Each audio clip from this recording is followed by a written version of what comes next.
সূর্য, যা আমাদের সৌরজগতের কেন্দ্রে অবস্থিত, একটি বিশাল গ্যাসীয় গোলক যা মূলত হাইড্রোজেন ও হিলিয়াম গ্যাস দিয়ে গঠিত। প্রায় 4.6 বিলিয়ন বছর আগে এর জীবন শুরু হয়েছিল একটি আণবিক মেঘের মহাকর্ষীয় পতনের ফলে। সূর্য প্রোটোস্টার থেকে প্রধান ক্রমতালিকায় পরিণত হয়, যেখানে হাইড্রোজেন ফিউশনের মাধ্যমে আলো ও তাপ উৎপন্ন হয়। এই পর্যায়টি প্রায় 10 বিলিয়ন বছর ধরে স্থায়ী হয় এবং সূর্য বর্তমানে এর মাঝামাঝি অবস্থানে রয়েছে। ভবিষ্যতে সূর্য একটি লাল দৈত্যে পরিণত হবে, এর বাইরের স্তরগুলি মহাকাশে ছড়িয়ে পড়বে এবং এটি শ্বেত বামনে রূপান্তরিত হবে।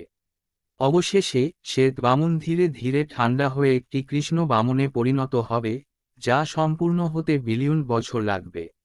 সূর্যের জীবনচক্র তারার জন্ম, জীবন ও মৃত্যুর একটি মূল উদাহরণ হিসেবে দাঁড়ায় এবং এটি মহাজাগতিক প্রক্রিয়াগুলি সম্পর্কে গুরুত্বপূর্ণ তথ্য প্রদান করে।